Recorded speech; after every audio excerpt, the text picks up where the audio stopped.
কেউ যদি বিশ্বাস করে যে আল্লাহ রাসূল বানাই কোনো কথা বলছে, তাহলে কি ইমানদার? কোরআন হাকিম আল্লাহর রাব্বুল কি বলছেন?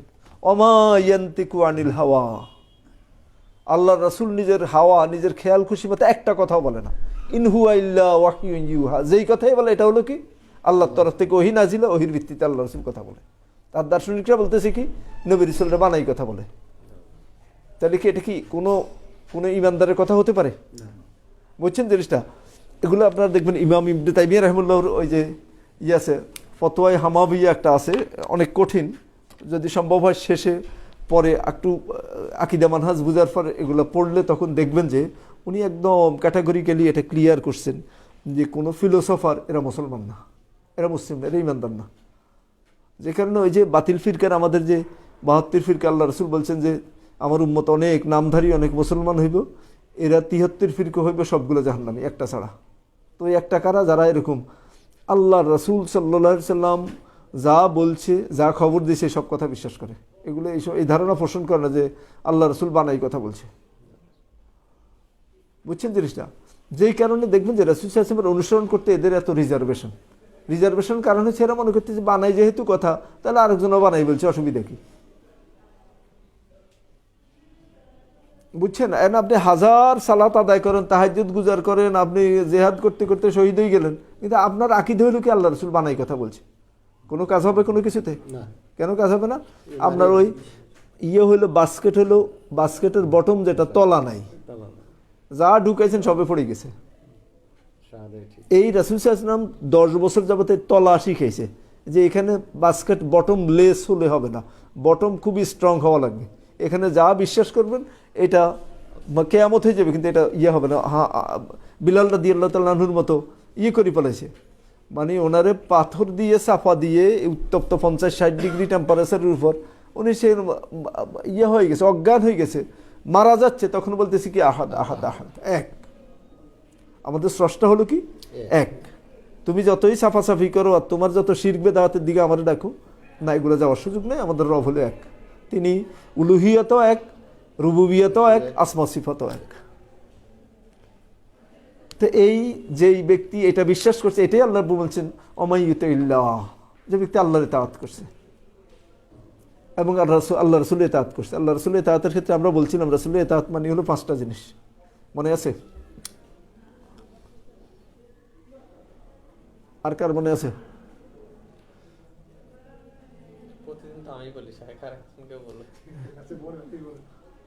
মনে আছে? রাসূলের আনুগত্য মানে 5টা জিনিস। এই মোটা দাগের এগুলো মনে থাকতে হবে। এগুলো কিন্তু এগুলো ইমান মানে হলো এগুলো। ইমান মানে কিন্তু বায়ু বিয়ু কিছু না। আর আল্লাহ রাব্বুল আলামিন এই যে কোরআন সুন্নাহ পাঠাইছে, এগুলো ধাঁধার জন্য না। ধাঁধা বুঝেন? এগুলো কিন্তু প্রত্যেকটা জিনিসের অর্থ আছে এবং একটা প্র্যাকটিক্যাল, এটা বুঝের ব্যাপার আছে। এখানে আল্লাহ বার্তা দিছে, মেসেজ দিছে। তো রাসূলের রিসালাতের প্রতি ঈমান মানি হলো 5টা জিনিস। আমরা বলছি যে কেউ আর কারো সুলতান ভাইয়ের মনে আছে? আল্লাহ যা নির্দেশ করেছেন সেগুলোকে বিশ্বাস করতে হবে। যত খবর যত রকম আল্লাহ রাসূল সাল্লাল্লাহু আলাইহি ওয়াসাল্লাম যত খবর দিয়েছেন, উনি নবী হিসাবে যা কথা বলছেন, এই সব কথা বিশ্বাস করতে হবে, সব খবর বিশ্বাস করতে হবে। আপনি একটা অস্বীকার করলে আপনি কাফের। আল্লাহ রাসূল যা খবর দিয়েছে সব খবর বিশ্বাস করতে হবে। আপনি জেহাদ কেতাল করবেন, এটা করবেন কার নেতৃত্বে? রাষ্ট্রপ্রধানের নেতৃত্বে, ইমামের নেতৃত্বে। আপনি আসি যদি বলেন যে না এখন তো আমাকে ইমাম হেরকম না, আপনি আরো বেশি বুঝিয়ে গেছেন, তাইলে আপনি কি করলেন? এটা বিশ্বাস করলেন না। আপনাকে এত ফাইজলামি করতে বলা হয় না, আপনাকে বলা হয়েছে রাসূল সাল্লাল্লাহু আলাইহি ওয়াসাল্লামের অনুসরণ করতে। আল্লাহ রাসূল সাল্লাল্লাহু আলাইহি ওয়াসাল্লাম বলছে যে এই ইমাম যদি ফাজের হয়, কবিরা গুনাহগার হয়, তারপরেও তুমি করো, তার আনুগত্য করো। সে যদি জিহাদের ডাক দেয় তার ইতাআত করা ফরজ, তুমি করবা। হে ফাজের হয়েছে, এই ফাজের গিরি আমি তার কাছ থেকে বুঝে নেব, এইটার বিচারক তোমারে করা হয় না, তুমি তার জন্য দোয়া করো। আর যদি তোমার এলেম কালাম থাকে তখন তার দৃষ্টি আকর্ষণ করো তার সম্মানের সহিত। সে সম্মানিত, সে মানুষের নেতা হিসেবে তারে একান্তে যাই বলবা যে আপনাকে আল্লাহ রাব্বুল আলামিনের দায়িত্ব দিয়েছেন, আমরা চাচ্ছি যে আপনি আমাদের রাসূল সহ আবু বকর, ওমর, ওসমানের সাথে আপনার হাসর নসর হোক, আপনি জান্নাতে একসাথে থাকেন। তা আপনি যেটা করতেছেন, এই যে বিরুদ্ধে আপনি এই যে ইউনিভার্সিটিতে, ঢাকা ইউনিভার্সিটিতে বাংলা ডিপার্টমেন্টে রানিং একটা ইস্যু কি হয়েছে, সেখানে মেয়েরা করবে, হিজাব করতে পারবে না, কি পরীক্ষার সময় তাদের ওপেন হওয়া লাগবে। এটা কি বাংলা ডিপার্টমেন্টের চেয়ারম্যান সৈয়দ আজিজুল হক নাকি, ওনার নাম আবার সৈয়দও, কত সুন্দর নাম, এটা স্বাক্ষর করছে আর কি। এখন হিজাব করা ফরজ না? এখন কোনো মুসলিম যদি বলে যে হিজাব করতে পারবে না, তাহলে কি এই আল্লাহর রাসূলের কোনো নির্দেশ মানছে? বুঝছেন জিনিসটা?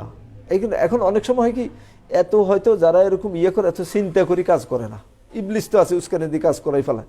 তা আপনার কাজ হলো কি, তাকে স্মরণ করাই দেওয়া যে যেটা করছেন ওস্তাদ, এটা কিন্তু এটা মুসলমান হিসেবে আপনি এই পর্যন্ত যেতে পারেন না। তাহলে তো ফেরাউনের আপনার মধ্যে পার্থক্য রইল না। আবু জেহেল কাজ এগুলোই করছে। আবু জেহেলটা আপনি ধিক্কার জানাচ্ছেন, আপনি মুসলিম, তো কেমন মুসলিম, কিসের মুসলিম?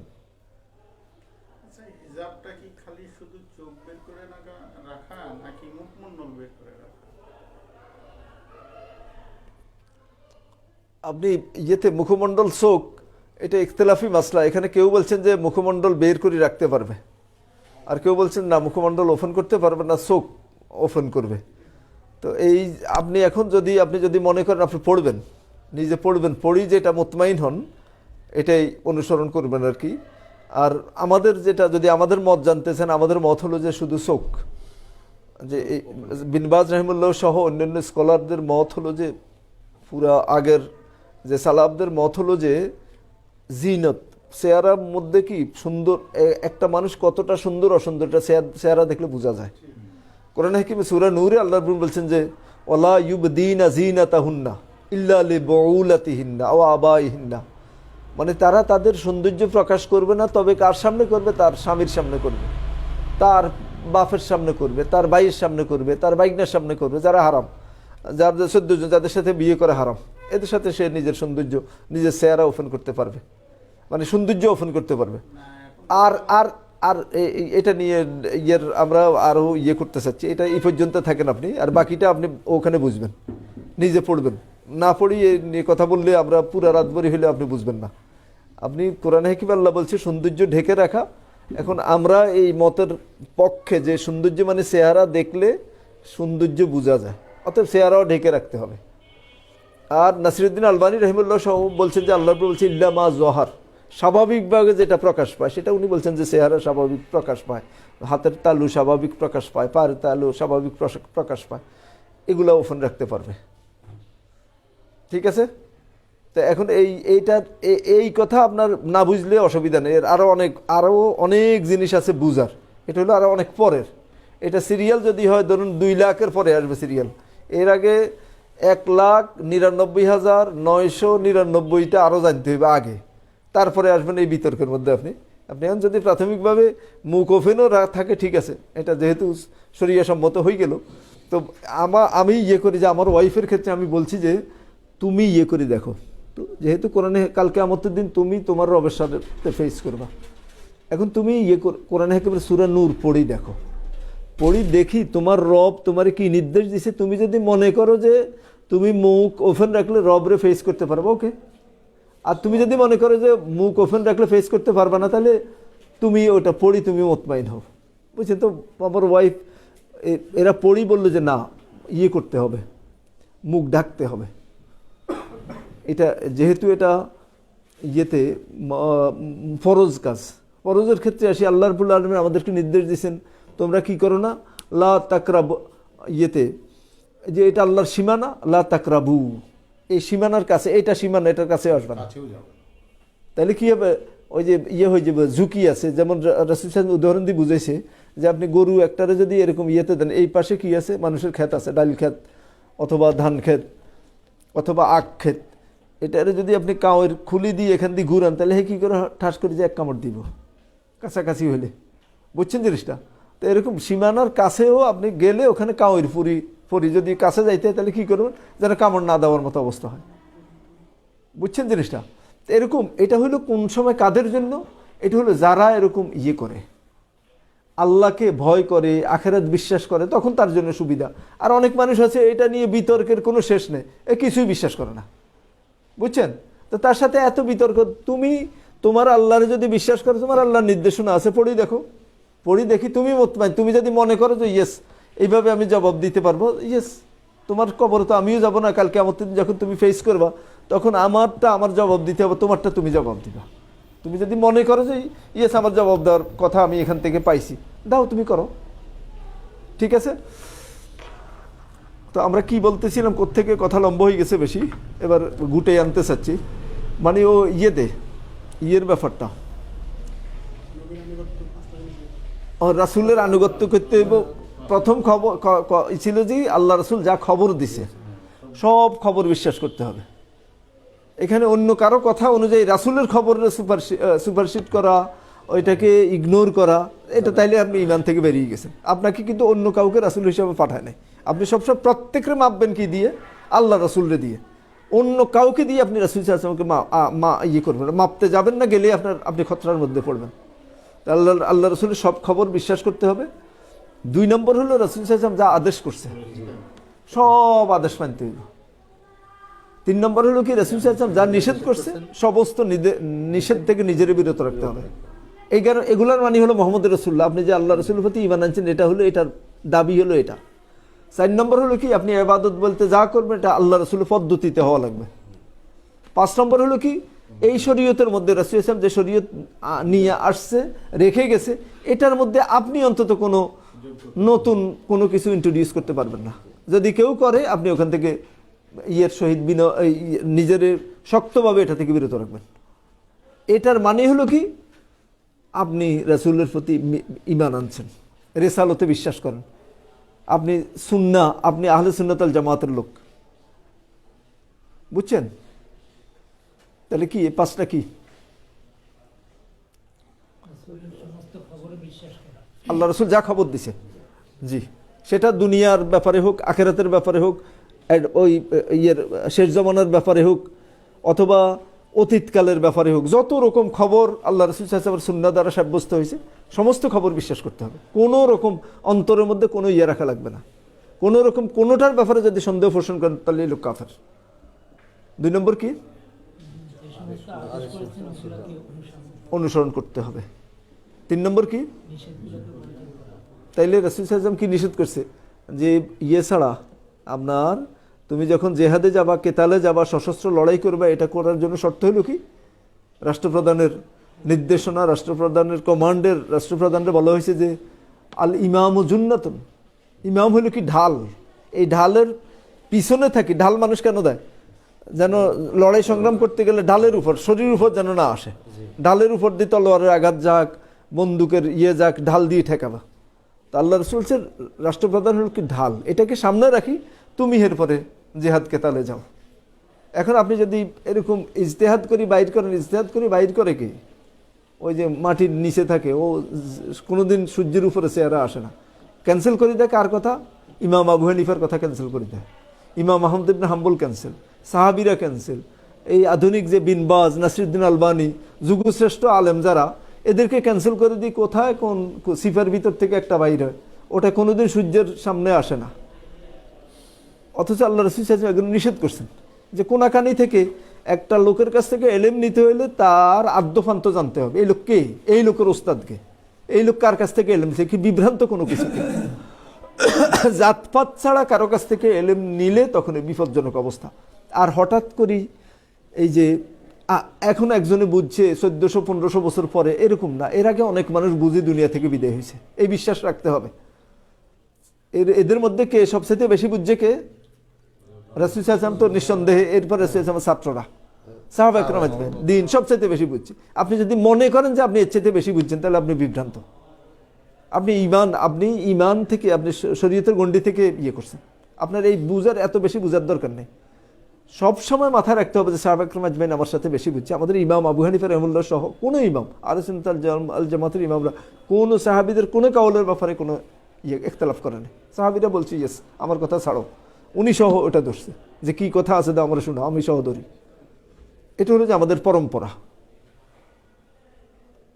এরপরে হলো কি, তাইলে এটা করতে হবে, এটা না করলে আমরা হব, ওই সঠিক রাস্তায় থাকতে পারবো না। আর আমার দরকার কি? আমার দরকার এখানে জঙ্গি হওয়া না, আমার দরকার হলো জান্নাত অর্জন করা। আমার দরকার এখানে বেয়াদব সাজা, ওই সমাজচ্যুত হওয়া অথবা বেশি বুঝা কম বুঝা এটা না। আমার দরকার হলো কোরআন সুন্নাহর মানদণ্ডে থাকা। থাকতে চাই যদি কেউ আমার সাথে না থাকে কোনো সমস্যা নেই, কিন্তু আমার দেখতে হবে কোরআন সুন্নাহ অনুযায়ী আমার সাথে কোরআন সুন্নাহ আছে কিনা। কোরআন সুন্নাহ না থাকলে আমি বিপদে পড়ছি। তাহলে আমরা আবারও ওই পাঁচটা আবার কেউ একজনে বলে দেন। কে বলবেন? আপনি বলেন এবার। রাসূলের রিসালাতের প্রতি বিশ্বাস করা মানে কি?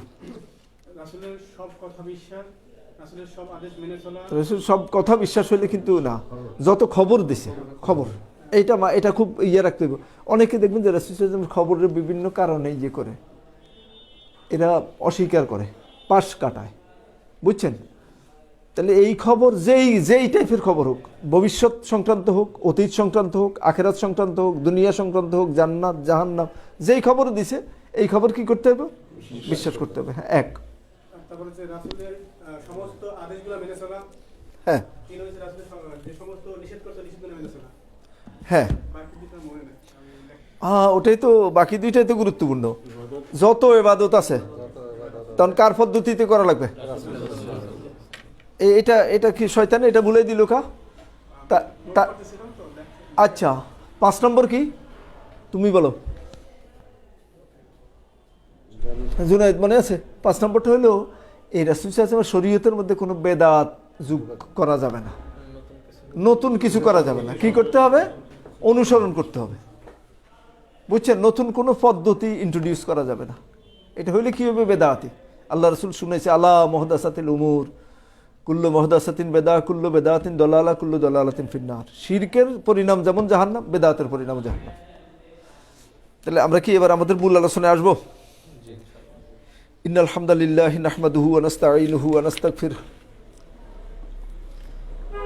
ওয়া নাউযু বিল্লাহি মিন শুরুরি আনফুসিনা ওয়া মিন সাইয়্যাতি আমালিনা মান ইয়াহদিহিল্লাহু ফালা মুদিল্লা লাহু ওয়া মান ইউদ্লিলহু ফালা হাদিয়া লাহু ওয়া আশহাদু আল্লা ইলাহা ইল্লাল্লাহু ওয়াহদাহু লা শারীকা লাহু ওয়া আশহাদু আন্না মুহাম্মাদান আবদুহু ওয়া রাসূলুহু আম্মা বা'দ ফাইন্না খায়রাল হাদিসি কিতাবুল্লাহ ওয়া খায়রাল হুদা হুদা মুহাম্মাদিন সাল্লাল্লাহু আলাইহি ওয়া সাল্লাম ওয়া শাররাল উমুরি মুহদাসাতুহা ওয়া কুল্লু মুহদাসাতিন বিদআহ ওয়া কুল্লু বিদআতিন দালালাহ ওয়া কুল্লু দালালাতিন ফিন্নার। আউযু বিল্লাহি মিনাশ শাইতানির রাজীম। বিসমিল্লাহির রহমানির রহিম। ইয়া আইয়ুহাল্লাযীনা আমানু তাকুল্লাহা হাক্কা তুকাতিহি ওয়া লা তামুতুন্না ইল্লা ওয়া আনতুম মুসলিমুন। ইয়া আইয়ুহান নাসু তাকু রাব্বাকুমুল্লাযী খালাকাকুম মিন নাফসিন ওয়াহিদাহ ওয়া খালাকা মিনহা যাওজাহা ওয়া বাসসা মিনহুমা রিজালান কাসীরান ওয়া নিসা ওয়াত্তাকুল্লাহাল্লাযী তাসাআলুনা বিহি ওয়াল আরহাম ইন্নাল্লাহা কানা আলাইকুম রাকীবা। ইয়া আইয়ুহাল্লাযীনা আমানু তাকুল্লাহা ওয়া কুলু কাওলান সাদীদা ইউসলিহ লাকুম আমালাকুম ওয়া ইয়াগফির লাকুম যুনুবাকুম ওয়া মান ইউতি'ইল্লাহা ওয়া রাসূলাহু ফাকাদ ফাযা ফাওজান আযীমা। আম্মা বা'দ। আলহামদুলিল্লাহ, আমাদের যে ধারাবাহিক দার্স বুলুগুল মারামের আমরা শেষ পর্যায়ে এই গ্রন্থের চলে আসছি। এখন আমাদের যে দার্স চলছে এটা হলো কিতাবুল হুদুদ। আল্লাহ রাব্বুল আলামিন আমাদেরকে যেন আল্লাহ রাব্বুল আলামিনের শরীয়ত বুঝার তৌফিক দান করুক, এটা আমাদের জন্য সহজ করে দেখ। আমরা যেন রাসূল সাল্লাল্লাহু আলাইহি ওয়াসাল্লামের সুন্নাহর মুত্তাবি হতে পারি। আল্লাহ রাব্বুল আলামিন এই সমজ এই বুঝ আমাদেরকে দান করুক। আজকে কত নম্বর হাদিস থেকে হবে মনে আছে? ইজা তাকাররারাত ইশতিরাতিল হারজে পিলকাতে সংরক্ষিত মাল চুরির অপরাধ ব্যতীত হাত কাটা যাবে না, এটা মনে হয়েছে। জাওয়াজুল আফি আনিস সারিকে কাবলা বুলুগিল ইমাম, ইমামের কাছে আনার পূর্বে চোরকে ক্ষমা করা যায়, এটাও হয়েছে। উকুবাতিস সারিকে ইজা তাকাররারাতিস সারেকা, বারংবার চুরি করলে চোরের শাস্তি, এটা কি হয়েছে? মানে এক চোর একবার করলো, দুইবার করলো, তিনবার করলো, তাহলে কি হবে? আচ্ছা। وعن جابر رضي الله عنه قال جيء بسارق إلى النبي صلى الله عليه وسلم فقال اقتلوه فقالوا يا رسول الله إنما سرق قال اقطعوه فقطع ثم جيء به الثانية فقال اقتلوه فذكر مثله ثم جيء به الرابعة كذلك ثم جيء به الخامسة فقال اقتلوه أخرجه أبو داود والنسائي واستنكره। আচ্ছা, ও এটাও আমরা বাদ দিছি। এই হাদিস এটার মধ্যে কিছুটা কনফিউজিং অবস্থা আছে আর কি। আর হাদিসের বলছে যে এটা ইয়া হিসাবে হাদিসের মধ্যে ইয়া আছে, ইস্তানকারা মানে হলো যে এটাকে বলে যে আরে হাদিসটি মুনকার মুনকার মুনকার হাদিস। আচ্ছা, তাহলে আমরা চলে যাই ইয়েতে, বাবু হাদ্দিস শারিবে ও বায়ানিল মুস্কির, মদ্যপানকারী শাস্তি এবং নেশা জাতীয় দ্রব্যের বর্ণনা। এইটা থেকে আমাদের প্রথম হাদিস শুরু হবে। বায়ানু উকুবাতি শারিবিল খামরে, মদপানকারীর শাস্তি। বুঝছেন, কেউ যদি মদ্যপান করে তাহলে শরীয়তে তার শাস্তি কি? আন আনাস ইবনে মালিক রাদিয়াল্লাহু আনহু আন্না নবী সাল্লাল্লাহু আলাইহি সাল্লাম আতা বিরাজুলিন কাদ শারিবাল খামরা ফাজালাদাহু বিজারিদাতাইনে নাহবা আরবাঈনা ক্বালা ওয়াফআলাহু আবু বকরিন ফালাম্মা কানা উমর ইস্তাসারা নাস ফাকালা আব্দুর রহমান ইবনে আউফ আখাফাল হুদুদে সামানুন ফাআমারা বিহি উমর, মুত্তাফাকুন আলাইহি। আনাস ইবনে মালিক রাদিয়াল্লাহু আনহু সূত্রে বর্ণিত, আল্লাহ রাসূল সাল্লাল্লাহু আলাইহি সাল্লাম কি করল, আল্লাহ রাসূলের যুগে আতা বিরাজুলিন কাদ শারিবাল খামার, রাসূল সাল্লাল্লাহু আলাইহি ওয়াসাল্লামের যুগে এক ব্যক্তিকে নিয়ে আসা হলো, যে ব্যক্তি কি করলো, মদ্যপানের অপরাধে এক ব্যক্তিকে আটক করা হলো, আল্লাহ রাসূলের আদালতে উপস্থাপন করা হলো। ফাজালাদাহু বিজারিদাতাইনে নাহবা আরবাঈন, আচ্ছা, তিনি তাকে দুখানা ছড়ি একযোগে ধরে তার দ্বারা 40-এর মতো কোড়া মারলেন। আল্লাহ রাসূল কি করলেন, দুইটা বেত একসাথে করি, এই দুই বেত দিয়ে তাকে 40টা ঘা দিলেন। ঠিক আছে। ক্বালা ওয়াফআলাহু আবু বকর, আবু বকর রাদিয়াল্লাহু তাআলা আনহু মদ্যপানের শাস্তি এটাই বহাল রাখছেন। আচ্ছা, ফালাম্মা কানা উমর ইস্তাশারা নাস, ইয়ের সময় আসি, ওমর রাদিয়াল্লাহুর সময় আসি, কি হলো, মানুষের মধ্যে কি হলো, ইয়েতে আপনার লোকজনের সাথে পরামর্শ করলেন যে ঘা কি এরকম রাখবো। এটা হলো যে মদ খাওয়ার মানুষের মধ্যে একটু বেড়ে গেছে, পরিমাণ বেড়ে গেছে আর কি, মানে মদ খাওয়ার মদুদির সংখ্যা একটু সংখ্যাধিক্য হওয়ার কারণে ওমর রাদিয়াল্লাহু তাআলা আনহু ওনার পারিষদবর্গের সাথে, যাদের সাথে সুরা পরামর্শ করা, ওনাদের সাথে পরামর্শ করলেন যে কি করা। আচ্ছা, ফাকালা আব্দুর রহমান ইবনে আউফ রাদিয়াল্লাহু আনহু, আশারে মুবাশশার অন্যতম আব্দুর রহমান ইবনে আউফ রাদিয়াল্লাহু তাআলা আনহু পরামর্শ দিলেন, আখাফাল হুদুদে সামানুন, কমসে কম কি করতে হবে, 60 ঘা দিতে হবে। এটা মুসলিম শাসকদের এখতিয়ার আছে যে যদি কোনো পরিবেশ পরিস্থিতির কারণে যদি মনে করে যে না, যে অবস্থা হচ্ছে, ধরুন এখন এই যে ডাকাতি করা, ডাকাতির যদি সংখ্যা বেড়ে যায় অথবা জেনার সংখ্যা বেড়ে যায়, তখন শাসকরা যে শাস্তি আছে এই শাস্তির করতে পারে, বাড়াইতে পারে, কমাইতে পারে, সিচুয়েশনের ডিমান্ড অনুযায়ী। বুঝছেন, এই মুসলিম শাসকদের শরীয়তে এখতিয়ার দিছে। এটার ভিত্তিতে তাহলে কি হলো, 80 ঘা ফাআমারা বিহি ওমর, ওমর রাদিয়াল্লাহু তাআলা নির্দেশ দিয়ে দিলেন, ইয়েস 80 ঘা।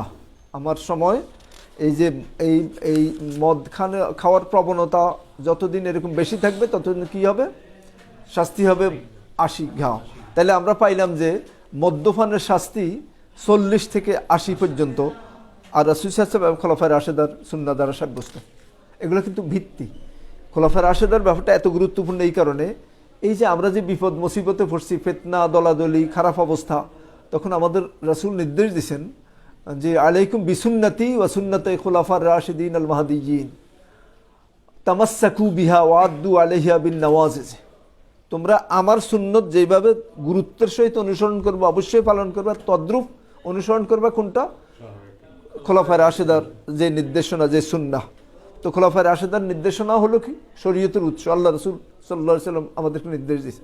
এই কারণে মুসলিম শরীয়তের যে উৎসের যে ব্যাপারগুলো, সেটা একটা রাসূল সুন্নাহর সাথে খোলাফায়ে রাশিদারও ওনারা কি বিচার ফায়সালা করছেন, কি সিদ্ধান্ত দিয়েছেন, কি অর্থ করছেন, এগুলা ইসলামী শরীয়তের দেখতে হয়, যেহেতু এগুলো শরীয়তের উৎস। যেমন ওসমান রাদিয়াল্লাহুর সময় কি হয়েছে, আজানে যে 2 আজান, এটা উনি চালু করছেন। উনি মনে করছেন যে এক আজানের লোকজন 80 কুলায় না, বা দুনিয়ার কাজকর্মে ব্যস্ত থাকে, তার আগে একটা আজান দিলে কি হলো, লোকজন বুঝে গেল যে আজকে শুক্রবার, আসতে তাহলে কি হলো, তাড়াতাড়ি গোসল করে কাজ কাম খান্ত দিয়ে চলে আসবে। তাহলে এটা ওনার এখতিয়ার আছে, এটা শরীয়ত সম্মত। এটা আমরা যে এমন বলার কোনো সুযোগ নেই যে ওসমান রাদিয়াল্লাহু তাআলা করছেন আমরা কেন অনুসরণ করব, এটা বলার সুযোগ নেই। কেন সুযোগ নেই? আমাদের রাসূল সাল্লাল্লাহু আলাইহি ওয়াসাল্লাম নির্দেশ দিয়েছেন আলাইকুম বিসুন্নতি ওয়া সুন্নতি খুলাফায়ে রাশিদিন আল মাহদিয়িন। বুঝছেন, এটা শরীয়তের একটা উসুল। ঠিক, এই যে আজানের যেটা, হ্যাঁ, এটা যদি দুইটা আজান দেওয়া হয় মাইকে জোরে তাহলে তো সমস্যা নাই। না, কোনো সমস্যা নেই। আর যারা ওই যে একটা জোরে দেয় আর একটা আস্তে দেয়, ওনারা হয়তো মনে করতেছে যে ওই এখন আর বাইরের লোক আর যা আসার ওর খবর চলে গেছে, এখন এটা ভিতরের লোকদের জন্য এরকম হয়তো ইয়ে করছেন। এটা যদি জোরে আসতের কোনো ইয়ে নেই, নিষেধাজ্ঞা নেই, যেহেতু 2 আজান আছে, 2 আজান দেওয়া। এখন এরপরে ওই লোকাল কর্তৃপক্ষ নির্ধারণ করবে আর কি, যে আজান দিচ্ছি যাদেরকে ডাকার জন্য, এটা হয়তো চলে আসছে। এখন এটা হলো কি ইয়ে শুরু করার জন্য, খুতবা শুরু করার জন্য। তার মানে জোরে আসতে সিদ্ধান্ত নিতে পারবে কর্তৃপক্ষ। তাহলে কি করলো, নিজে তো কোনো পদ্ধতি বানাইলো না। তাহলে পরের হাদিসটা কি, হুকমু একামাতিল হাদ্দে বিল কারিনাতি যাহিরাতে, সুস্পষ্ট প্রমাণ পাওয়া গেলে শাস্তির হুকুম। মানে আপনি সুস্পষ্ট প্রমাণ না পাওয়া গেলে কিন্তু শরীয়তের হদ আরোপ হবে না, হয় আপনাকে স্বীকার করতে হবে, না হয় সুস্পষ্ট প্রমাণ থাকতে হবে। কোনো আন্দাজ অনুমানের উপর ইসলামী শরীয়ত কাউকে শাস্তি দেয় না। বুঝছেন জিনিসটা? এ আল্লাহর বান্দা কি ইয়ে হচ্ছে কেন?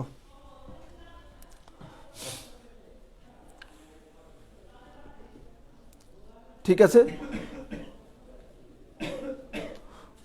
ইয়ে হলো পরের হাদিস হলো কি, ঘুম আসতেছে, হেলান না দিয়ে একটু ইয়ে টান টান হয়ে বসেন, তখন ঘুম আসবে না। এ হাদিসটা ওয়ালি মুসলিমিন আন আলী রাদিয়াল্লাহু আনহু, সহিহ মুসলিমে আলী রাদিয়াল্লাহু আনহু থেকে বর্ণিত, ফি কিসসাতিল ওয়ালিদ ইবনে আকবা। ওয়ালিদ ইবনে উকবা রাদিয়াল্লাহু আনহু হলো ওসমান রাদিয়াল্লাহু তাআলা আনহুর বৈমাত্রীয় ভাই। উনি যখন ওনাকে সম্ভবত ইয়েতে ছিল, কুফাতে ছিল, সেখানে উনি গভর্নর ছিল। গভর্নর থাকা অবস্থায় উনি একবার ইয়ে করছিলেন, ওই যে ফজরের সালাত পড়তে যাই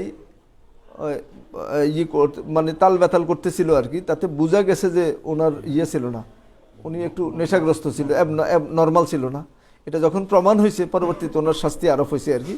তো হদ আরোপ হওয়ার ধরনটা কী ছিল, এটা বমি দেখি ওসমান রাদিয়াল্লাহু তাআলা আনহু হদ আরোপ করে দিয়েছে যে বমি মানে কি, ওই বমির মধ্যে মদের পাওয়া গেছে। তাহলে মদ না খেলে তো বমির মধ্যে এটা আসবে না। বুঝছেন জিনিসটা? এটা ইয়েটা ফি কিসসাতি ওয়ালিদ ইবনে উকবা। ওয়ালিদ ইবনে উকবার যে ঘটনা, ওই ঘটনায় কি আছে, জালাদান নাবিয়্যু 40 ওয়া আবু বকর 40। আলী রাদিয়াল্লাহু বলতেছেন যে নবী সাল্লাল্লাহু আলাইহি সাল্লাম এই মদ্যপানের জন্য শাস্তি দিয়েছে কয়টা, 40 ঘা। ও আবু বকর রাদিয়াল্লাহু তাআলা 40 ঘা, আগের হাদিসের কথাই বলতেছে। ও ওমরু 80, আর ওমর রাদিয়াল্লাহু কয়টা দিল, 80 ঘা। ওয়াকুল্লু সুন্নাতিন ওয়াহাজা আহাব, এই সবগুলোই সুন্নাহসম্মত। আর আমার কাছে প্রিয়তর হইল কোনটা, ওমর রাদিয়াল্লাহু তাআলা যেটা করছে। আলী রাদিয়াল্লাহু তাআলা বলতেছেন, আচ্ছা, ইলাইয়া অফি হাজাল হাদিস আন্না রাজুলান শাহিদা আলাইহি আন্নাহু রাআ ইয়াতাকাইয়া খামার। এই লম্বা হাদিসের যে অংশটা ওই উকবা বিন ওয়ালিদ বিন উকবার যে ঘটনা, সেখানে হলো কি, এক ব্যক্তি বলল যে ওনার বমিতে ইয়াতাকাইয়া মানে হলো যে বমি, ওনার বমিতে কি পাইছে, খামরা, মদ পাওয়া গেছে বমির মধ্যে। এখানে একটা ডাইরেক্ট মদে বলছে, বমি করছে যে বমির সাথে মদ বেরিয়ে আসছে। ফাকালা ওসমান রাদিয়াল্লাহু তাআলা আনহু এই ঘটনার প্রেক্ষিতে উনি রায় দিচ্ছেন, সিদ্ধান্ত দিচ্ছেন কি, ইন্নাহু লাম ইয়াতাকাইয়া হা হাত্তা শারিবাহা। এটা কখনো সম্ভব না, কেউ যদি মদ না খাইতো তাহলে বমির মধ্যে মদ কোত্থেকে আসবে, তার মানে সে মদ খাইছে। তার মানে প্রমাণ হয়েছে এই ব্যক্তি মদ খাইছে, মদ পান করার কারণে তার বমিতে এটা পাওয়া গেছে। অতএব তাকে সে কিসের মধ্যে আসবে, শাস্তির আওতায় আসবে। বুঝছেন জিনিসটা? তাহলে এটা হলো কি, শাস্তির জন্য সুস্পষ্ট দলিল লাগবে। তাহলে এখানে সুস্পষ্ট দলিল পাওয়া গেছে। এরপরে জেনার জন্য সুস্পষ্ট দলিল কি হয়, জেনা সংগঠিত হইতে দেখা, অথবা জেনার কারণে যদি কেউ ইয়ে করে, গর্ভধারণ করে, তাহলে সুস্পষ্ট দলিল।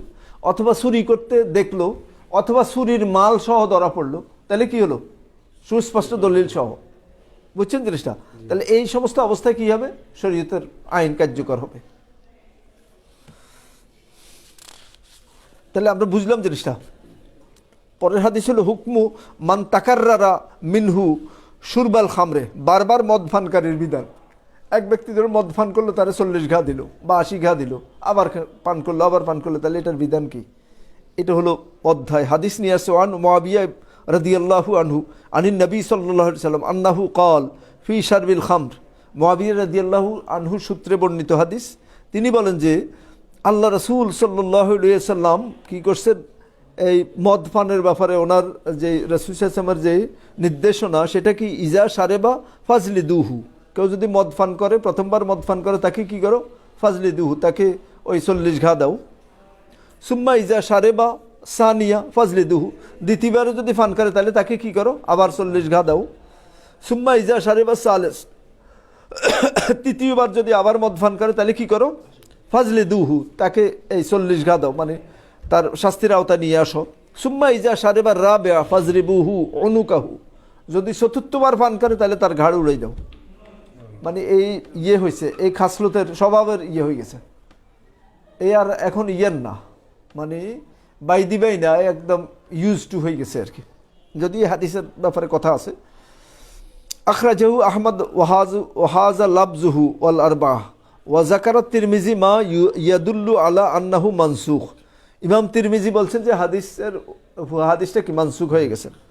ওয়া আখরাজা যালিকা আবু দাউদ সরিহান আন জুহুরি, ইমাম জুহুরি থেকে আবু দাউদে এটা বিস্তারিতভাবে আসছে। কি আসছে, যে হাদিসের হুকুম মানসুখ, মানে শাস্তি চলবে, তাকে গর্দান উড়াই দেওয়া, এই হুকুম মানসুখ হয়ে গেছে। আচ্ছা, তার মানে মদ পান করা ভয়াবহ অপরাধ। পরের হাদিস আর নাহিউ আনিদ দরবে ফিল ওয়াজহে, মানে আপনি যখন কোনো অপরাধীর হদ আরোপ করতে যাবেন, শরীয়তের বিধান আরোপ করতে যাবেন, শাস্তি দিবেন, তখন এটা তার মুখমণ্ডলে আঘাত করা যাবে না। এটা হলো এই নির্দেশনা। হাদিস নিয়ে আসছে আন আবি হুরায়রা রাদিয়াল্লাহু আনহু قال قال رسول الله صلى الله عليه وسلم اذا ضرب احدكم فليتق الوجه মুত্তাফাক আলাইহি। আবু হুরায়রা রাদিয়াল্লাহু আনহু সূত্রে বর্ণিত, আল্লাহ রাসূল সাল্লাল্লাহু আলাইহি ওয়াসাল্লাম ফরমান, কোনো ব্যক্তিকে যখন ইজা জরাবা আহাদুকুম, তোমরা যখন কারো উপর হদ আরোপ করবা, শরীয়তের যে হদ এটা বাস্তবায়ন করতে যাবা, ফালিয়াত্তাকিল ওয়াজহা, অবশ্যই তার চেহারাকে ফরহেজ করবা, চেহারার ব্যাপারে তোমরা সাবধান থাকবা, চেহারার মধ্যে যেন কারো আঘাত না লাগে। বুঝছেন, এটা হল নির্দেশনা। পরের হাদিসে আন-নাহিয়ু আন ইকামাতিল হুদুদ ফিল মাসাজিদ, মসজিদে হদ কায়েম করা নিষেধ। আপনি বিচার ফয়সালা মসজিদে হলো, কিন্তু মসজিদের ভিতরে এই শাস্তি বাস্তবায়ন করার ব্যাপারে নিষেধাজ্ঞা আছে। কি নিষেধাজ্ঞা? ওয়ান ইবনে আব্বাস রাদিয়াল্লাহু আনহুমা قال قال رسول الله صلى الله عليه وسلم لا تقام الحدود في المساجد رواه الترمذي والحاكم। ইবনে আব্বাস রাদিয়াল্লাহু আনহুমা সূত্রে বর্ণিত হাদিস, তিনি বলেন আল্লাহ রাসূল সাল্লাল্লাহু আলাইহি ওয়াসাল্লামের নিষেধাজ্ঞা হলো কি, লা তুকামুল হুদুদ ফিল মাসাজিদ, মসজিদে তোমরা কি করবা, হদ বাস্তবায়ন করবা না। রাসূল সাল্লাল্লাহু আলাইহি ওয়াসাল্লামের যুগে কোথায় বাস্তবায়ন করা হতো হদ? হাররা এরিয়া। হাররা হলো যে মসজিদে নববীর আপনার পূবে উত্তরে ওই অঞ্চলটা, মরু অঞ্চলটা, আমরা যে এই গত সময় ছিলাম, রমজানে যেখানে ছিলাম, এটা হাররা অঞ্চল। এটা একদম অহুদ পর্যন্ত এই জায়গাটা হলো হাররা। হ্যাঁ, এই সমস্ত অঞ্চলে শাস্তির করতো আর কি। তার মানে মসজিদের ভিতরে না। তাহলে আমরা কি পাইলাম, যে মসজিদের ভিতরে কোনো হদ বাস্তবায়নের সুযোগ নেই। পরের হাদিস হাকিকাতুল খামরে, মদের প্রকৃত অর্থ। আমাদের এখানে যে মৌলবী সাহেবরা বলে না, নিজে জর্দা খায় আর বলতেছে কি জর্দা মাকরুহ, এরকম যেন এটা করা হচ্ছে আর কি, যে এই সমস্ত ফাতরামি করার কোনো সুযোগ নেই। শরীয়তের নির্দেশনা কি, শরীয়ত কিসের মদ মনে করে, বুঝছেন? ওয়ান আনাস রাদিয়াল্লাহু আনহু قال লাকাদ আনজালাল্লাহু তাহরিমাল খামরি ওমা বিল মাদিনাতি শারাবুন ইয়াশরাবু ইল্লা মিন তামরিন আখরাজাহু মুসলিম। আনাস ইবনে মালিক রাদিয়াল্লাহু আনহু সূত্রে বর্ণিত যে উনি বলতেছেন যে আল্লাহ রাসূল সাল্লাল্লাহু আলাইহি ওয়াসাল্লাম কি قال যে লাকাদ আনজালাল্লাহু তাহরিমুল খামরে, মদ হারাম করার যে আয়াত এটা নাজিল হয়েছে কোথায়? ওমা বিল মাদিন, এটা মদিনায়। মদ হারাম করার আয়াতগুলো নাজিল হয়েছে কোথায়? মানে এটা মাদানী সূরার মধ্যে, মদিনা পর্বে। ওমা বিল মাদিনাতে শারাবুন ইয়াশরাবু ইল্লা মিন তামার। আর মদিনাতে যে মদ তৈয়ার হইতো, এটা মূলত তৈয়ার হইতো কি থেকে? খেজুর থেকে, খেজুর থেকে। তাহলে মদিনাতে আর অন্য বৈচিত্র্যপূর্ণ ছিল না, শস্যই বিভিন্ন কম ছিল। মদ হয় কিসের থেকে? আঙ্গুর থেকে, আঙ্গুর থেকে, খেজুর থেকে, গম থেকে, তারপরে হলো যে ইয়েতে শারিব, এটা হলো যে এটা কি বলে, জব থেকে,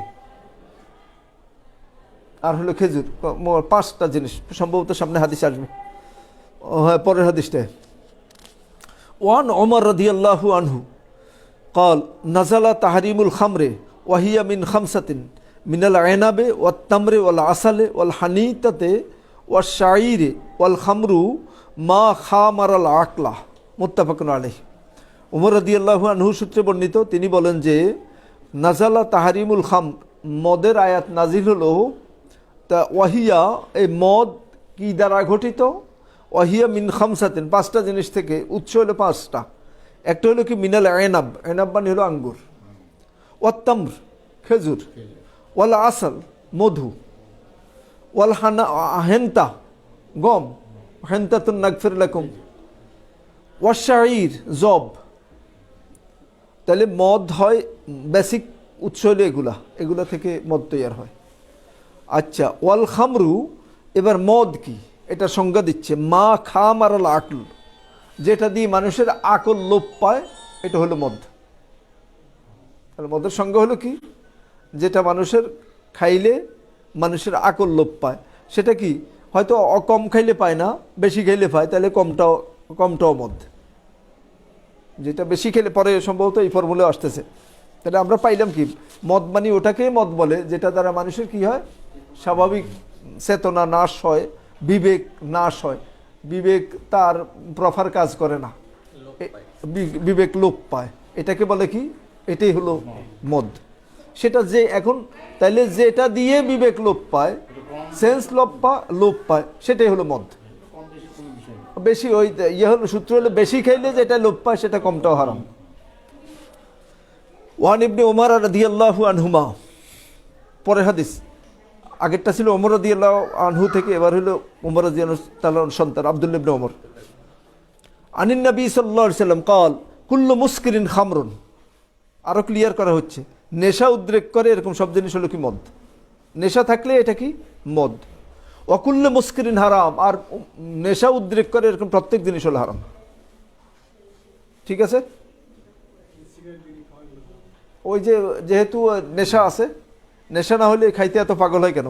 আর তারে খাওয়াই দেখ, জর্দা যে খায় এর হয়তো অল্প একটু খায়, ওরে 2 খাওয়াই দেখ, 2 প্যাকেট খাওয়াই দেখ বা 4 প্যাকেট খাওয়াই দেখ, তাহলে কি ঠিক থাকবো?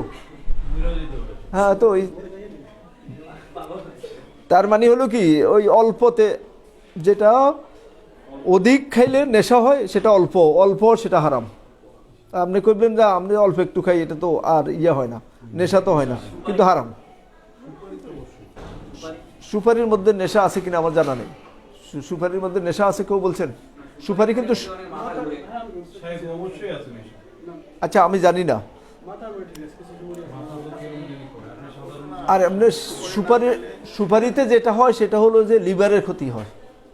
প্রচুর সুপারি খাইলে লিভার, কিডনি এগুলোর ক্ষতি হয়। এই সমস্ত কনটেক্সটে হয়তো এটা হবে না, শরীয়ত অ্যালাউ করবে না। মানে মানুষের জন্য কোনো ক্ষতিকর কোনো জিনিস, এটা ইসলামী শরীয়ত অ্যালাউ করে না, মানব দেহের জন্য ক্ষতিকর কোনো জিনিস। আর আল্লাহ যা হালাল করছে, হালালের মধ্যে মানুষের ক্ষতি হওয়ার কোনো কিছু নেই।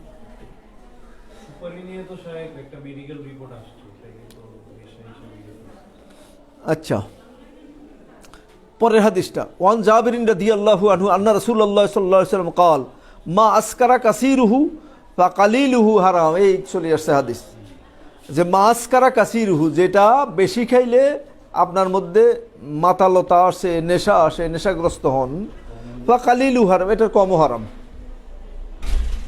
তাহলে আল্লাহ রাসূল ফর্মুলা দিল যে আপনি এখন বললেন যে আমি তো জর্দা কম খাইলে আমার ইয়া হয় না, নেশা হয় না, কিন্তু বেশি খাইলে যেহেতু হয় তাইলে কমটাও হারাম। তাহলেও আরাম। ক্লিয়ার জিনিসটা? আল্লাহর মা আসকারাতে পারলে এগুলো মুখস্থ করে রাখবেন।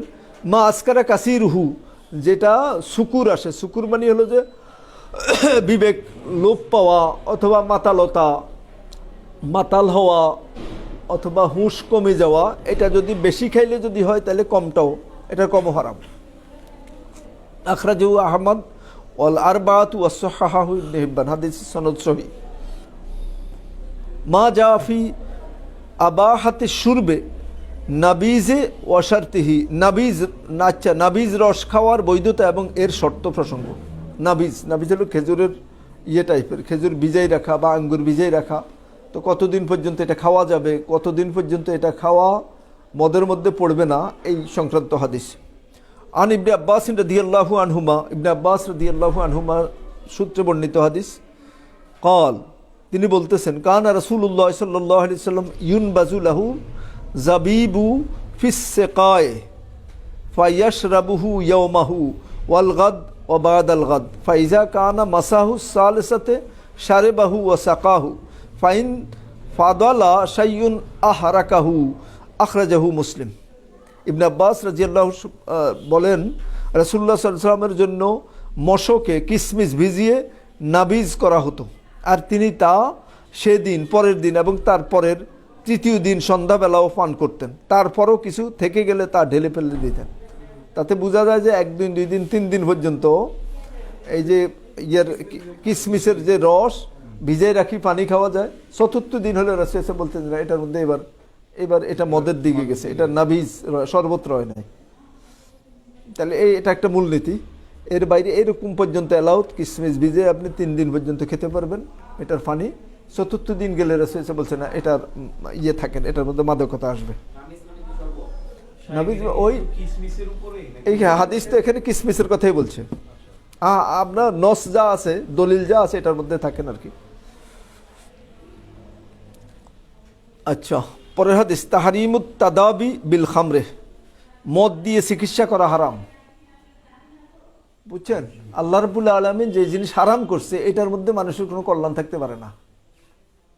যদি কল্যাণে থাকতো তা আল্লাহ এটা হারাম করতেন না। ওয়ান উম্মে সালামা রাদিয়াল্লাহু আনহা, আমাদের মা, মুসলিম মুমিনদের যে জননী, উম্মে সালামা রাদিয়াল্লাহু আনহা সূত্রে বর্ণিত, তিনি বলেন, আনিন নবী সাল্লাল্লাহু আলাইহি ওয়াসাল্লাম, আল্লাহ রাসূল সাল্লাল্লাহু আলাইহি ওয়াসাল্লাম থেকে তিনি বর্ণনা করতেছেন, قال, আল্লাহ রাসূল ফরমান, ইন্নাল্লাহা লাম ইয়াজআল শিফাআকুম ফীমা হাররামা আলাইকুম, আল্লাহ রাব্বুল আলামিন এমন জিনিসের মধ্যে তোমাদের জন্য কোনো শেফা, কোনো চিকিৎসা থাকতে পারে না যেটা আল্লাহ হারাম করছে। যেই বস্তু আল্লাহ হারাম করছে এটার মধ্যে কি মানুষের কোনো শেফা থাকতে পারে না। আখরাজাহুল বাইহাকি ওয়া সাহাহু ইবনে হিব্বান, বাইহাকিতে হাদিসটা আছে এবং ইমাম হাকিম বলছেন যে হাদিস, ইবনে হিব্বান বলছেন হাদিসের সনদ সহিহ। বুঝা গেছে কথা, যে কোনো হারাম জিনিসের মধ্যে কি থাকতে পারে না, শেফা থাকতে পারে না। ওয়ান ওয়াইল ইবনে হাজরামি আন্না তারিক ইবনে সুয়াইদিন রাদিয়াল্লাহু আনহুমা সাআলান নবিয়্য আনিল খামরে ইয়াসনাউহা লিদ-দাওয়া'i ফাকাল ইন্নাহা লাইসাত বিদাওয়াইন ওয়ালাকিন্নাহা দাউন, আখরাজাহু মুসলিম ওয়া আবু দাউদ ওয়া গায়রুহুম। ওয়াইল ইবনে হাজরামি হতে বর্ণিত, তারিক ইবনে সুয়াইদ রাদিয়াল্লাহু আনহু মদ দিয়ে ওষুধ তৈরি করা প্রসঙ্গে নবী সাল্লাল্লাহু আলাইহি ওয়াসাল্লামকে জিজ্ঞেস করেছিলেন। বুঝছেন, কে জিজ্ঞেস করছেন? তারিক ইবনে সুয়াইদ রাদিয়াল্লাহু আনহু আল্লাহ রাসূল জিজ্ঞেস করলেন যে, কি জিজ্ঞেস করছেন? ওষুধ তৈরি করা যাবে কিনা, ওষুধ হিসাবে খাওয়া যাবে কিনা। ফাকাল, আল্লাহ রাসূল বললেন কি, ইন্নাহা লাইসাত বিদাওয়াইন, উত্তরে তিনি বললেন ওটা তো ওষুধ নয়, বরং তা ব্যাধি। বুঝছেন, এটা কোনো, এটার মধ্যে কোনো ঔষধি গুণ তো নাই, বরং এটা নিজেই হলো একটা রোগ। এটা খাইলে তোমার আর রোগ বাড়বে, কমবে না, এটা নিজে রোগ। ইন্নাহা লাইসাত বিদাওয়াইন ওয়ালাকিন্নাহা দাউন। ক্লিয়ার? আখরাজাহু মুসলিম, সহিহ মুসলিমের হাদিস, ও আবু দাউদ ও গায়রুহুম। যেমন হাদিসের সনদ একদম টনটনে সহিহ। বাবু তাজিজ হুকম সয়েল, শাসন এবং শাসনকারীর বিধান। মাশরুইয়াতু তাজিজ ও মিকদারুহু, শাসন করা বৈধ এবং এর নির্ধারিত সীমা। হাদিস নিয়ে আসছে আন আবি বুরদাত আল আনসারি রাদিয়াল্লাহু আনহু আন্নাহু সামিআ রাসূলুল্লাহ সাল্লাল্লাহু আলাইহি ওয়াসাল্লাম ইয়াকুল লা ইউজলাদু ফাওকা আশরাতে আসওয়াতিন ইল্লা ফি হাদ্দিন মিন হুদুদিল্লাহ, মুত্তাফাকুন আলাইহি। আল্লাহ রাসূল সাল্লাল্লাহু আলাইহি ওয়াসাল্লাম একটা নীতিমালা দিল যে কোনো মানুষ, ধরুন আল্লাহর কোনো হদ নাই, একজনে করলো একটা খারাপ কাজ করছে, যেই খারাপ কাজের ব্যাপারে শরীয়তে আল্লাহর বিধান কর্তৃক কোনো শাস্তির ব্যবস্থা করা হয়নি। এখন সমাজপতিরা, সমাজের কর্তা ব্যক্তিরা, শাসক এটার জন্য কতটুকু পর্যন্ত শাস্তি দিতে পারবে? কথা বুঝছেন যে শরীয়তে সুস্পষ্ট এটার ব্যাপারে। ধরুন কেউ কাউকে করলো, চোখ টিপ দিল, অথবা তাকে করলো, ইশারা করলো, এই সমস্ত কাজের জন্য শরীয়তে কি আছে? সুনির্দিষ্ট কোনো শাস্তির বিধান নাই। এখন শাসক যদি মনে করে এটার কারণে ফিতনা সৃষ্টি হয়, এটার কারণে সমাজে হানাহানি সৃষ্টি হয়, মেয়েরা স্কুলে যাইতে, কলেজে যাইতে, মাদ্রাসায় যাইতে তাদের সেফটি সিকিউরিটির বিঘ্নেও ঘটে, তো এখন যারা এটা করে এটার জন্য কি করবে?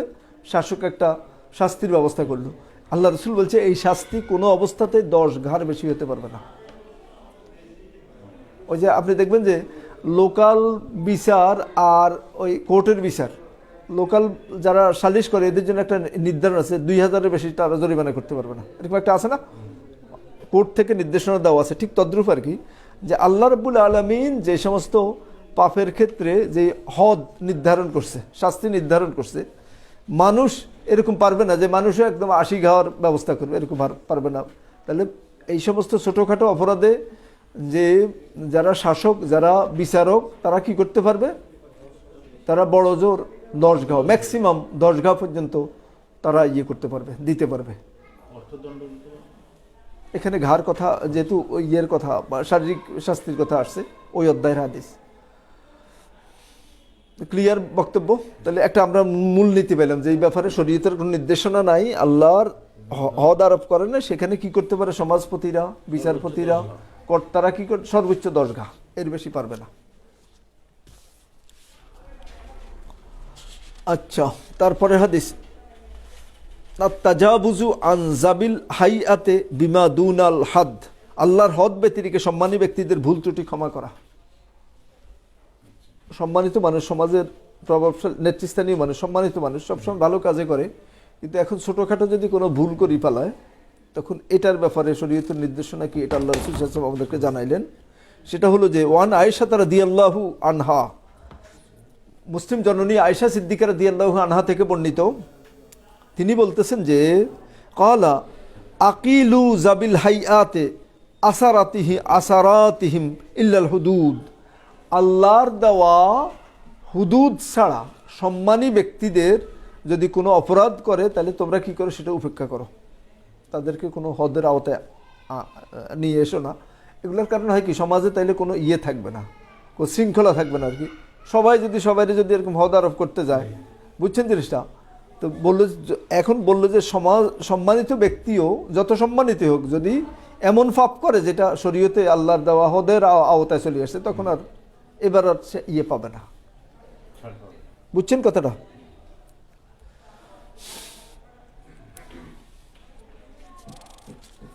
হুকম মান মাতা বিত্তাজিজ, মানে শরীয়তের হদ আরোপ করতে যায় যদি কোনো ব্যক্তি যদি মারা যায়, তাহলে তার বিধান কি? বুঝছেন? কেউ জেনা করলো, তাহলে তাকে 100 ঘা দেওয়া, অবিবাহিত হলে 100 ঘা না, আর তাকে করা 1 বছরের জন্য লোকান্তরিত করা, দেশান্তরী করা। এখন এই 100 ঘা দিতে যাই লোকটা মারা গেছে, বুঝছেন? এটা সংক্রান্ত হাদিস কি আসছে? ওয়ান আলী রাদিয়াল্লাহু আনহু, আলী ইবনে আবি তালিব রাদিয়াল্লাহু আনহু আশারে মুবাশশারের অন্যতম, তিনি হাদিসের রাবি। তিনি বলতেছেন যে কাল মা কুনতু লে উকিমা আলা আহাদিন হাদ্দান ফায়ামুত ফাআজিদু ফি নাফসি ইল্লা শারিবাল খামরে ফাইন্নাহু লাউ মাতা ওয়াদাইতুহু, আখরাজাহুল বুখারী, সহিহ বুখারী হাদিস। তিনি বলতেছেন যে মদ পান করা ছাড়া অন্য কোনো অপরাধের শাস্তি এক্সিকিউট করতে যায় যদি কেউ মারা যায়, তাহলে আমি এটার জন্য অপরাধ বোধ করি না। তবে একটা মানুষ মদ পান করলো, এটার এই শাস্তি কার্যকরী করতে যাওয়া, কার্যকরী করার প্রেক্ষিতে যদি কোনো লোক মারা যায়, তাইলে সেটা আমি কি করি, ফাইন্নাহু লাউ মাতা, যদি মারা যায়, ওয়াদাইতুহু, আমি এটা কি করি, তার ক্ষতিপূরণ আদায় করি। তাতে বোঝা গেল যে ওই যে অন্য অপরাধের তুলনায় মদ পান হলো কি লঘু অপরাধ। বুঝছেন জিনিসটা? যে উনি বলতেছেন যে আর কোনো জেনা করলো, চুরি করলো, এই সমস্ত জিনিস এক্সিকিউট করতে যাই, ডাকাতি করলো, এগুলো এক্সিকিউট করতে যাই যদি কোনো লোকের মৃত্যু ঘটে, তাহলে এটার জন্য আমি কি করি না, আমি কোনো রকম গিলটি ফিলিংস, যেটা অপরাধ বোধ অথবা কোনো রকম, এটা হতে পারে। আর যদি কেউ কোনো মানুষ মদ পান করলো, ওই মদ পানের শাস্তি এক্সিকিউট করতে যাই যদি মারা যায়, তাহলে আমি কি করি, তার ক্ষতিপূরণ আদায় করি। মা যা ফিমান কুতিলা দুনা মালিহি, সম্পদ রক্ষার্থে নিহত হওয়া ব্যক্তি প্রসঙ্গে। বুঝছেন? মানে ধরুন আপনার সম্পদ এখন ডাকাতি করে নিয়ে যেতে চাচ্ছে, আপনি তখন এটা কি করলেন, রক্ষা করতে যাই যদি আপনি মারা যান, তখন কি হবে, শরীয়তের বিধান কি, আপনার মর্যাদা কি হবে? ওয়ান সাইদ ইবনে যায়েদ রাদিয়াল্লাহু আনহু قال قال رسول الله صلى الله عليه وسلم মান কুতিলা দুনা মালিহি ফাহুয়া শাহীদ, রাওয়াহু আরবা ওয়া সাহাহাহু তিরমিজি। যে ব্যক্তি নিজের সম্পদ রক্ষা করতে যায়, যদি কারো প্রাণ যায়, আল্লাহ রাসূল বলছে এই ব্যক্তি শহীদ। বুঝছেন জিনিসটা? তাহলে বৈধ সম্পদ রক্ষা করতে যায় যদি আপনি এটা করতে পারবেন, এটা ঠেকাইতে পারবেন, এটা ঠেকাইতে যাওয়া এটা অপরাধ না, এটা বরঞ্চ মৃত্যু হলেও কি আপনি শাহাদাতের মর্যাদা পাবেন। আপনি কি কিসের উপরে, হকের উপর আছেন। যে লোকটা এরকম করছে সেই লোকটা অন্যায়ের উপর আছে। তো রাওয়াহু আরবা ইয়ের মধ্যে আছে, সুনানে আরবার মধ্যে হাদিসটা আছে, ওয়াসাহাহু তিরমিজি, ইমাম তিরমিজি বলছে হাদিসের সনদ সহিহ।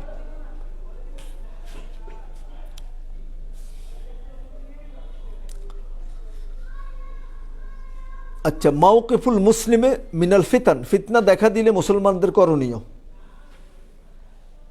বুঝছেন?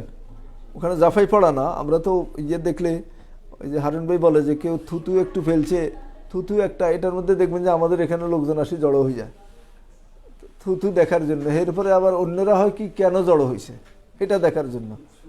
এরপরে এই জটলা, এটারই উৎসুকের, আমাদের কোনো উৎসুকের কোনো শেষ নাই। তো আর তো কোনো রকম ফেতনা দেখা দিলে কি হলো, ধরুন ওই যে এখন ফেতনা, আমাদের এখানে তো সব ফেতনার কোনো শেষ নেই। যে করা, ও শাসকরে উৎখাত করা, অমুকরে করা, অমুকরে জায়গা দখল করা, বাড়ি দখল করা, এই ফেতনা ফাসাদ দিলে শরীয়তের নির্দেশনা কি? ওয়ান আব্দুল্লাহ ইবনে খাব্বাব রাদিয়াল্লাহু আনহু قال সামি'তু আবি ইয়াকুল, সামি'তু আবি ইয়াকুল, সামি'তু রাসূলুল্লাহ সাল্লাল্লাহু আলাইহি ওয়াসাল্লাম ইয়াকুল তাকুনু ফিতানুন ফাকুন ফিহা আবদুল্লাহিল মাকতুল ওয়ালা তাকুনুল কাতিল, আখরাজাহু ইবনে আবি খাইসামা ওদ-দারাকুতনি। আব্দুল্লাহ ইবনে খাব্বাব রাদিয়াল্লাহু আনহু হতে বর্ণিত, তিনি বলেন, আমি রাসূলুল্লাহ সাল্লাল্লাহু আলাইহি সাল্লামকে বলতে শুনেছি, সমাজে ফিতনা দেখা দিলে হে আল্লাহর বান্দা, তুমি তাতে হত্যাকারী না হয়ে নিহত হও। বুঝছেন? তার মানে তুমি হাত তুলছো না। কেউ যদি তোমাকে এই ফিতনা ফাসাদের মধ্যে তোমারে হত্যা করে, তাহলে ঠিক তুমি নিরাপদ আছো। তুমি কিন্তু কাউকে করবে না, তুমি কারো গায়ে হাত তুলো না। ওই আমাদের বাজারে দেখবেন যে যদি চোর ধরা পড়ে অথবা বাজারে কোনো ঝামেলা হয়, সবাই যায় যে এক ঘুষি দিয়ে আসতে। এটা কিন্তু শরীয়তের নির্দেশনা, এটা না। শরীয়ত কিন্তু করে না, এই ললেসনেস, যেটা আইনহীনতা, এটা ইসলামী সমাজ না, এত বড় বড় অসভ্য সমাজ না। সেখানে কর্তৃপক্ষ আছে, আপনি কর্তৃপক্ষকে ইনফর্ম করবেন। আপনি কোনো করা, শাস্তি এক্সিকিউট করা, এটা শরীয়ত কাউকে এই অধিকার দেয় নাই। ধরুন আপনি চুরি করছে, আপনি কি হাত কাটিয়ে দিবেন? আপনার এই ক্ষমতাকে দিছে, ওরা সুশাসনকে গালি দিছে, আপনি কি করবেন? আপনার কাজ কিন্তু তারে করেন না, আপনি শাসকরা করবেন। যে সংস্থা আছে আছে, শাসকরা যদি এটা জানার পর যদি শাসকরা কোনো ভূমিকা না নেয়, তাহলে এটার জন্য দায়ী কে হবে? শাসক হবে। আর আপনার কাজ হলো যে শাতেমে রাসূলের বাঁচার কোনো রাস্তা নাই, শরীয়তের এই সমস্ত কথা সবার কাছে নির্বিশেষে দাওয়াত দেওয়া, এটা পৌঁছানো যে এটা এত বড় অপরাধ। আল্লাহ রাসূলের গালি দেওয়ার অপরাধ কি? হত্যাযোগ্য, মৃত্যুদণ্ড। এটা এই মৃত্যুদণ্ড বাস্তবায়ন করবে কে? ক্ষমতাসীন সরকার করবে। যদি ক্ষমতাসীন সরকার না করে তাহলে এটার জন্য জবাবদিহি করবে কি? ক্ষমতাসীন সরকার। আপনার কাজ হলো লোকজনকে ইনফর্ম করা। মানুষ যদি এটা বুঝে তখন আপনি দেখবেন আমাদের দেশের যে সরকাররা কি চায়, যে জনমতটা তার যেন পক্ষে থাকে। এটা চায় না? যত সরকার হোক প্রত্যেকে কি চায়, জনমত যেন তার বিরুদ্ধে না যায়। তাহলে আপনার কাজ হলো কি? জনমত তৈরি করলে তো এখানে রিমেডি পাওয়া যায়। আর দিন শেষে যদি কেউ যদি এরকম ধরুন সাহেবে নেশাব হলো উনি যদি জাকাত আদায় না করে তাহলে কি এটার জন্য আল্লাহর জন্য আমাকে পাকড়াও করবে? পাকড়াও করবে কাকে? যিনি জাকাত আদায় করে নাই। যদি ওই আমাদের নাজিম ভাইয়ের ওয়াইফ যদি হয় বেপর্দায় চলে, এটার জন্য কি আপনাকে ধরবে? এটার জন্য কি করবে? যার স্ত্রী তাকে পাকড়াও করবে। এরকম শরীয়তে আল্লাহর উপর যাকে ক্ষমতা দিছে সে যদি এরকম ভূমিকা না রাখে, এটার জন্য জবাবদিহিতার আওতায় কি আসবে? ওই ব্যক্তি আসবে। আমরা দোয়া করতে পারি আল্লাহ আমাদের শাসক যেন এরকম শরিয়া সম্মত আইন কানুন করে। এরপরে যদি সুযোগ থাকে তখন আমরা কি করব? ওনার কাছে নসিহা করব যে এরকম আপনি এরকম করেন। ঠিক তদ্রূপ আমাদের পরিবার পরিজন সহ সমাজের প্রত্যেক জায়গায় আমরা লোকজনকে ইনফর্মড করব, লোকজনকে করব যে এই কাজ এই জিনিস কোনো মুসলিম সমাজে হতে পারে না।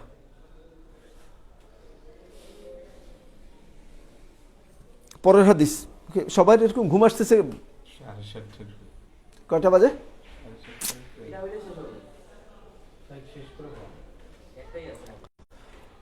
আচ্ছা, পরেরটা তো এইটা নাম্বারে আছে, হাদিস নেই আর কি। আখরাজাহু আহমদ নাহবুহু আন খালিদ ইবনে উরফুতা। খালিদ ইবনে উরফুতা রাদিয়াল্লাহু আনহু থেকে অনুরূপ হাদিস ইয়েতে আছে আর কি। ঠিক অনুরূপ হাদিস আছে আর কি, তার মানে শাওয়াহিদ হাদিস পাওয়া গেছে। তো এটার মানে কি? এটার মানে হলো যে এরকম এটা আমলযোগ্য আর কি। পরে কি কিতাবুল জিহাদ? হ্যাঁ, কিতাবুল জিহাদ আর করতে চাচ্ছেন না? হ্যাঁ, জিহাদ করতে চাচ্ছেন না? হ্যাঁ, আচ্ছা, কি একটা দুইটাও পড়বো না? কয়টা বাজে? আমরা তো তার মানে আমরা 7টার সময় শুরু করছি, 7:35 বাজে। 35 মিনিটে আপনারা ক্লান্ত শ্রান্ত হয়ে গেছেন। আলোচনা আজকে বেশি বড় হয়ে গেছে। আচ্ছা, তো তাহলে আর কি আর আলোচনা বাকি আছে? আমরা তো নামাজ পড়বো 8টায়, তাই তো? আর প্রশ্নোত্তর তো এতক্ষণ দিলাম, আবারও প্রশ্নোত্তর, ঠিক আছে? জি। সুবহানাকাল্লাহুম্মা বিহামদিকা আশহাদু আল্লা ইলাহা ইল্লা আনতা আস্তাগফিরুকা ওয়া আতুবু ইলাইক। জি, আপনার কি প্রশ্ন আছে? মানুষ যে তাবলীগে যায় অ্যাকচুয়ালি দিন না, এই সম্পর্কে কি বলেন? নাকি সহি হাদিস? আমি জানি অবশ্য, কিন্তু আমার ছাত্ররা ওরা জানতে চায়, ওরা যাওয়ার জন্য লেট করছে, এখন আপনি একটু আচ্ছা আচ্ছা, যারা নিয়ত করছে, কেন নিয়ত করছে তাদের কাছ থেকে শুনতে চাই। ভালো কিছু থাকলে আমরা সহ যাব, আর যদি কোরআন সুন্নাহ মতো না হয় তাহলে আমরা ছাত্রদেরকে সাবধান করব। কে কে নিয়ত করছে? আচ্ছা, কেন, কি মাইন্ডসেট থেকে এরকম যাওয়ার চিন্তা? ইসলামী শরীয়ত কি এরকম সবাই করলে আমরাও করব? শরীয়তে কিন্তু এই সবাইয়ের ব্যাপারে কথা আছে। কোরআন হাকিম সূরা আনামে আল্লাহ বলছেন যে, আল্লাহ রাসূল বলতেছেন, ওয়াইন তুতে আকসারা মান ফিল আরদি লা ইউদিল্লুকা আন সাবিলিল্লাহ।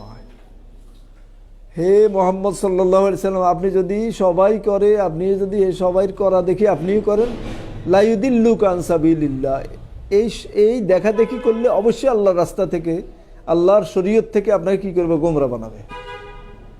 এরপরে আল্লাহ রাব্বুল আলামিন বলল যে সবাই করে, অধিকাংশ করে কিসের?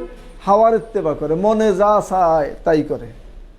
ইসলাম কি মনে যা চায় তাই করার নাম, নাকি আল্লাহ রাসূল যেটা চায় এটা করার নাম? ইয়েস। তাহলে আল্লাহ কি কোথাও বলছে এরকম 41 দিনের সিল্লা দেওয়ার জন্য? কোরআন হাকিমের কোথাও আছে 3 দিনের জন্য বের হওয়ার? তাইলে এখন কেন মনে চাইলে ওখানে গেলে খিচুড়ি, ওই যে পিকনিক, বিভিন্ন জায়গায় ঘুরাঘুরি করা যায়, এই কারণে যাওয়া? তাহলে কিসের জন্য যাওয়া? তোমরা কি কারণে যাইতে চাইছো? মানে ওরাও যেটা বলছে, ওরা ওইখানে নামাজ পড়া হয়, অ্যাকচুয়ালি দিন ইমামের সাথে নামাজ পড়া, তাকবীরের সাথে নামাজ পড়া যায়। বাসায় থাকলে কি তাকবীর উল্লার সহিত নামাজ পড়তে কি বাসায় নিষেধ আছে? আর ওই 41 দিন তাকবীর উল্লাস সহিত পড়লে হইবে, বাকি জিন্দিগি আর পড়া লাগবে না। কেউ চেঞ্জ হয় না। একটা ঘটনা আমার একটা নজির দেখাবেন যে কেউ চেঞ্জ হয়েছে। বরঞ্চ কি চেঞ্জ হয়েছে, 40 বছর 50 বছর তাবলিগ করার পর এরপরে কি করছে এরা, একটা আরেকটারে বলতেছে কি কাফের, মারামারি ধরাধরি এগুলা ইয়েতে করতেছে না। তারপরে ওখানে চেঞ্জ হবে কেন? তাহলে তো আল্লাহ রাব্বুল আলামিন ফাজাইলে আমল পাঠাই দিতেন, কোরআন হাদিস ওহী পাঠাইতেন না। ফাজাইলে আমল দিয়ে যদি কোনো মানুষ চেঞ্জ হইতো, জান্নাতের উপযুক্ত হইতো, তাহলে তো আল্লাহ রাব্বুল আলামিন কি করতো, ফাজাইলে আমল পাঠাইতো। এখানে কথা হইলো তাবলীগ যদি কোরআন শরীফের তাফসীর করতো, বুখারী শরীফ পড়তো, মুসলিম শরীফ পড়তো, এই সমস্ত গুলা এস্টাবলিশড কিতাব রয়েছে দুনিয়াতে, কোথায় ভালো এটাই না না না, আরে ভাই ভাই সবাই কথা বললে তো হবে না। এটাই তো বলতেছিল, আপনি যেটা বলতেছিলেন এটাই তো বলতেছিলাম যে সেখানে কি ফাজাইলে আমল যদি ইয়ে হতো, এটা দিয়ে হেদায়েত পাইতে তো কোরআন হাদিসের দরকার ছিল না। ওখানে পড়ে তো ফাজাইলে আমল। কি বলেন ফাজাইলে আমল না? ফাজাইলে আমলের মধ্যে কি আছে? ফাজাইলে আমলের মধ্যে ম্যাক্সিমাম জিনিস হলো জাল জয়ীফ আর কিচ্ছা কাহিনী। বুঝছেন জিনিসটা? এখন এখানে আপনি যদি ওখানে যাই, কেউ একজন মানুষ এমন হইতো যার আকীদা ঠিক হয়েছে, তার সালাত, সে সুন্নত শিখছে, সে ইয়েতে শিখছে, তাওহীদ কাকে বলে এটা শিখছে, সে সূরা ফাতিহা একটা সূরার শানে নজুল সহ অর্থ বুঝছে, 40 বছর যাবৎ ঘুরি। আপনি একটা নজির দেখান যে একজন মানুষ শিরক করতো আগে, এখন শিরক ছাড়ছে। একজন মানুষ একটা বেদাওয়াত ছাড়ছে, বরঞ্চ শিরক বেদাওয়াতের আরো সয়লাভ করে দিচ্ছে। ওখানে কি কোনো আলেম আছে নাকি? কোনো আলেম মানে কি? আলেম আমরা বলছি যে আলেম মানে হলো কারা? যার তাওহীদের ইলম আছে। কোরআন হাকিমে আল্লাহ রাব্বুল আলামিন আলেমের সংজ্ঞা দিয়েছেন, ইন্নামা ইয়াখশাল্লাহু মিন ইবাদিহিল উলামা। আল্লাহকে ভয় করে তার বান্দাদের মধ্যে একমাত্র যারা আলেম। তো আলেম মানে কি? আল্লাহকে ভয় করা। ইমাম ইবনে কাসির রাহিমাহুল্লাহ এই আয়াতের তাফসিরে বলছেন যে যেই ব্যক্তির তাওহীদের ইলম নেই, এই ব্যক্তি আলেম না। আলেম হওয়ার জন্য মিনিমাম ইলম কি লাগবে? তাওহীদ জানা থাকা লাগবে। তাহলে তাওহীদ মানে কি? তাওহীদ মানে কি? স্বীকার করা আল্লাহকে রব হিসেবে। তাহলে তিনটা যে আছে, আল্লাহ রুবিয়াত, তাহলে রুবিয়াত, রুবিয়াত, আসমাত, সিফাত, এগুলো এসব এই তিনটা উক্তি পূর্ণভাবে বিশ্বাস স্থাপন করা, এটাকে তাওহীদ বলে, তাই তো? আমার যেটা বুঝছেন। আচ্ছা হ্যাঁ, এটা এরকমও বুঝতে হবে। তো এটার সাথে একটু আছে ইসবাতুল্লাহ। প্রথম হলো কি, আমাদের দেশে দেখবেন অনেক নাস্তিকরা আছে, পৃথিবীব্যাপী এখন নাস্তিকরা আছে। যদিও আল্লাহ রাসূল সাল্লাল্লাহু আলাইহি ওয়াসাল্লাম যখন দাওয়াত তাবলীগের কাজ করছেন, মুসা অন্যান্য নবীরা যখন দাওয়াত তাবলীগের কাজ করছেন, তখন এই টাইপের নাস্তিক ছিল না। তারা অন্তত আল্লাহ রুবুবিয়তে বিশ্বাস করত। আবু জাহেল আল্লাহ রাসূল যেই মুরশিকদের কাছে রাসূল সাল্লাল্লাহু আলাইহি ওয়াসাল্লাম প্রেরিত হয়েছে, যাদের সাথে আল্লাহ রাসূল লড়াই সংগ্রাম করছে, এরা কিন্তু রুবুবিয়তের মধ্যে তাদের কোনো সমস্যা ছিল না। তারা মনে করতো যে আল্লাহ রাব্বুল আলামিনের বিশ্বজাহানের স্রষ্টা, মালিক, পরিচালক। এখন যে নাস্তিকরা আছে, এই নাস্তিকরা কিন্তু আল্লাহ রুবুবিয়ত স্বীকার করে না। আল্লাহ রাব্বুল বিশ্বজাহানের মালিক, খালেক, পরিচালক, এরা এই নাস্তিকরা বিশ্বাস করে। তাহলে এই নাস্তিকরা আরো জঘন্য। তাহলে প্রথম কাজ হলো কি, তাওহীদের প্রথম কাজ হলো ইসবাতুল্লাহ, আল্লাহর অস্তিত্ব স্বীকার করা। এই বিশ্বজাহানের যে একজন পরিচালক আছে, একজন স্রষ্টা আছে, একজন খালেক আছে, এই কথা প্রথম স্বীকার করা।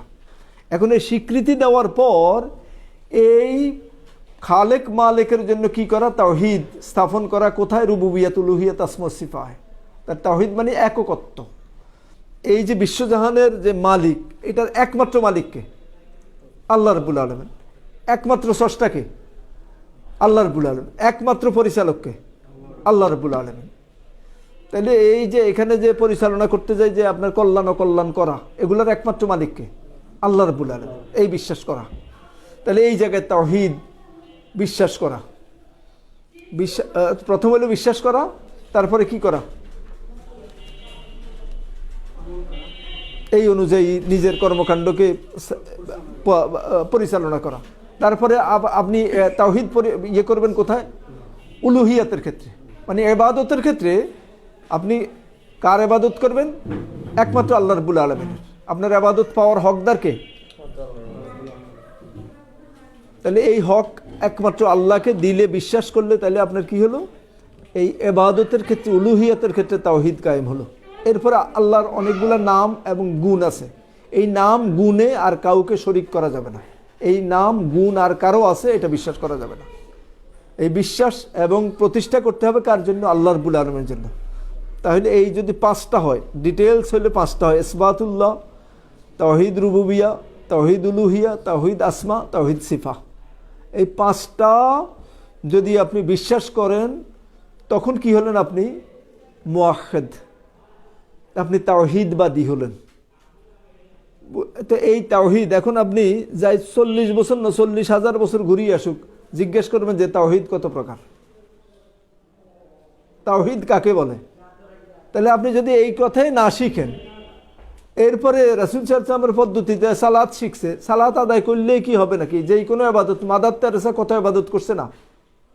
এটা কি ইবাদত হিসাবে গণ্য? ইবাদত হিসাবে যেই কোনো ইবাদত হওয়ার জন্য কয়টা শর্ত পূরণ করা লাগবে? কয়টা শর্ত? 2টা শর্ত। আমরা এখন এশার সালাত পড়বো, এশার সালাত আল্লাহ রাসূল পড়ছে 4 রাকাত, আমরা যদি 5 রাকাত পড়ি হবে? রাসূল সাল্লাল্লাহু আলাইহি ওয়াসাল্লাম পদ্ধতি, যে পদ্ধতিতে আল্লাহ রাসূল সাল্লাল্লাহু আলাইহি ওয়াসাল্লাম শুরু করছে ইয়ে দিয়ে, ওই যে সানা দিয়ে, আমরা যদি প্রথম যে সূরা ইখলাস পড়ি, ইখলাস দিয়ে শুরু করি, অনেক গুরুত্বপূর্ণ সূরা, তাহলে হইব না? তাইলে রাসূল সাল্লাল্লাহু আলাইহি ওয়াসাল্লামের পদ্ধতি মতো হওয়া লাগবে। আরেকটা কি? একমাত্র আল্লাহর সন্তুষ্টির জন্য হওয়া লাগবে। এখন আপনি দেখেন এই 40 বছর আর 50 বছর ঘুরি গাড়ি আসছে, আল্লাহ রসুলের পদ্ধতিরে কি করতেছে? আপনি যেখানে আল্লাহ রসুলের পদ্ধতি মতো ইবাদত করতে যান, বলুন যে এটা ফিতনা, ফিতনা। তাহলে কি আপনার কি উপকার হয়েছে না ক্ষতি হয়েছে? আপনি যদি আল্লাহ রসুলের পদ্ধতিরে কেউ যদি ফিতনা মনে করে, এই ব্যক্তির কি ঈমান থাকবে? তাহলে আপনার কি ইয়েতে মানে একটা সার্টেন বেশভূষা ধরার নাম তো মুসলিম হওয়া না। এটা হলো কি, মুসলিম হইতে হবে কার মতো? সাহাবা ইকরাম আজমাইনের মতো। সাহাবা ইকরাম আজমাইন কি এমন যে ওমর রাদিয়াল্লাহু তাআলা ইসলাম গ্রহণ করলো, ইসলাম গ্রহণ করার পর আল্লাহ রসুল বলে যে তোমার যে জামা আছে এটা খুলিয়ে আসো, খুলি জুব্বা একটা গায়ে দিয়ে আসো, এরকম শিখেছে আল্লাহ রসুল সাল্লাল্লাহু আলাইহি ওয়াসাল্লাম। না না, এখন এখানে তো শিখায়, এটা শুরুও করে কি জুব্বা, এটাই হলো ইসলাম। তো অথচ আল্লাহ রসুল সাল্লাল্লাহু আলাইহি ওয়াসাল্লাম ইসলামে কি এটার কোনো গুরুত্ব আছে? রাসূল সাল্লাল্লাহু ইসলামের গুরুত্ব হলো কি, যে আপনি টাকনার নিচে পড়তে পারবেন না, যে কোনো পোশাক টাকনার নিচে পড়লে কি হবে? এটা সুন্নতি পোশাক হবে না। আপনি জুব্বাই পরলেন, আমি জুব্বা পরছি, এটা যদি টাকনার নিচে পড়ি তাহলে এটি সুন্নতি পোশাক হবে? আমি যদি এমন টাইট পরি যে আমার শরীরের সব স্ট্রাকচার বোঝা যায়, তাহলে কি এটা সুন্নতি হবে? আমি যদি গেরুয়া রং দিয়ে জুব্বা বানাই, গেরুয়া মানে কি? যে বৌদ্ধদের, ব্রাহ্মণদের মানে বিভিন্ন ধর্মের সিম্বলিক পোশাক, এটা পরলে কি এটা আমার পাপের কাজ হবে, এটা সুন্নতি হবে না। এরপরে আর কি, আমি যদি পুরুষ হই মেয়ে মানুষের মতো পোশাক পরি, তাহলে এটা কি সুন্নাহসম্মত হবে? এরপর আমি এত ফিনফিনে পড়লাম যে সব দেখা যায়, এটা কি সুন্নাহসম্মত হবে? এই 6টা শর্ত যদি যেই কোনো পোশাকে, আপনার এই পোশাক টাকনার উপর থাকলে এটা সুন্নাহসম্মত। এমনকি ভিতরে ছবি মূর্তি কিছু আছে নাকি? কারো কোনো প্রাণীর ছবি টবি আছে? সুন্নাহসম্মত। এখন আমি যদি আপনারা শিখাই যে তাওহীদ না শিক্ষা দিয়ে বলে যে না না তোমার ওখানে ভিতরে শিক্ষা, তোমার এখানে বেদাত থাকুক, কোনো সমস্যা না, তুমি কি করে জুব্বা একটা পরো, টুপি মাথায় দাও আর পাগড়ি একটা পরো, হয়ে গেছে, তুমি আল্লাহর দিনের মধ্যে দুকুল হয়ে গেছে, হইব জিনিসটা। এরপরে বললাম তো এবার আপনি দাওয়াত দিয়ে বেড়ান, জুব্বা যেহেতু আছে দাওয়াত দিচ্ছেন কি, কোনো কিছু থেকে কিছু হয় না, সব কিছু আল্লাহ থেকে হয়। এটা হলো লা ইলাহা ইল্লাল্লাহর অর্থ। আল্লাহ মাউজুদা ইল্লাল্লাহ, আল্লাহ ছাড়া কোনো কিছুর অস্তিত্ব নাই, এটা শিখাইল লা ইলাহা ইল্লাল্লাহর অর্থ। তাহলে এই যে আপনি এটার অর্থ, এটার মানে কি? লা মাউজুদা ইল্লাল্লাহ মানে হলো আল্লাহ ছাড়া কোনো কিছুর অস্তিত্ব নাই, মানে যা কিছু আছে সবই আল্লাহ। অথচ আল্লাহ রাব্বুল আলামিন কি আল্লাহর রাসূলদেরকে এই কথা নিয়ে পাঠাইছে, লা ইলাহা ইল্লাল্লাহ মানে কি? লা মাবুদা বিহাক্কিন ইল্লাল্লাহ, আল্লাহ ছাড়া সত্য কোনো মাবুদ নাই। মাবুদ মানে কি? উপাস্য। আমি ইবাদত করতে পারি এরকম কোনো হক কোনো নাই, না হক অনেক আছে, যে বিভিন্ন দেবদেবী আছে, বিভিন্ন গাছ পাথর আছে, মাজার আছে, যে যার উপাসনা করে সেই তার মাবুদ। তাহলে এখন আপনি এই যে কাজটা, তাহলে শয়তান কি করলো আপনাকে? শয়তানের মূল টার্গেট কি? আপনাকে জাহান্নামে নেওয়া। এখন আপনি যদি দুনিয়াতে মনে করেন লেবাস ধরাই দিল, মুনাফেক বানাই দিল আপনারে, তাহলে জাহান্নামে যাওয়ার জন্য তো শয়তানের কাজ তো হয়ে গেছে। আর শয়তান কি কোনোদিন আসি বলে যে আসেন আপনারা জাহান্নামে নিয়ে চলি, আমার অনুসরণ করলে জাহান্নামে, এটা শয়তান বলে? শয়তান কি বলে? আসেন এটাই শর্টকাট রাস্তা, আপনাকে জান্নাতে পৌঁছাই দিবে। আমাদের আদম আলাইহিস সালামকে শয়তান এটাই ইয়ে করছেন, আমাদের বাবাকে কি বলছেন? আল্লাহ বলল লা তাকরাবা হাযিহিশ শাজারা, তোমরা দুইজন এই গাছের কাছে যেও না। শয়তান আসি বলতেছে এটা বলছে, এটার একটা হাকিকত আছে। হাকিকত কি? এটা হইল গাছ, হলো এই গাছ হলো চিরন্তনী বৃক্ষ, শাজারাতুল খুলদ। ওখানে গেলেই আপনি কি করবেন না, জান্নাত থেকে বের হওয়া লাগবে না। আল্লাহ বলতেছে কি এর কাছেও যেও না, শয়তান বুদ্ধি দিছে কি আপনি এখানে গেলেই আর জান্নাত থেকে বের হতে পারবেন না। তো আদম আলাইহিস সালাম বলতেছে ইয়েস, আমি তো চাচ্ছি সবসময় জান্নাতে থাকার জন্য, তো ভালো পাইছি। তো এখন এদের যে এই যে ফিতনা, এরপরে আসি আরও জিনিস, আমরা এই হাদিসের মাধ্যমে আলোচনা শেষ দিয়ে দিই। আমাদের রাসূল সাল্লাল্লাহু আলাইহি সাল্লাম বলছেন যে আমার উম্মত অচিরে অনেক দল হয়ে যাবে। কত দল হবে? যারা তাবলিগে যাইতে চাইছে এরা কি এটা জানে? 73 দল হইবে যে, এটা জানো কিনা? জানো? এটা জানো না? তো এখন তো 73 বললো তো কি একজন, তো তুমি জানো তো, তার মানে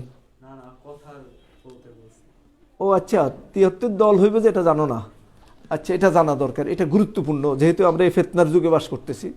আল্লাহ রাসূল বলছে আমার উম্মত অচিরেই অনেক দল হয়ে যাবে, বলতে যে সালাসুম ওয়া সাবউনা মিল্লাহ, 73 দল।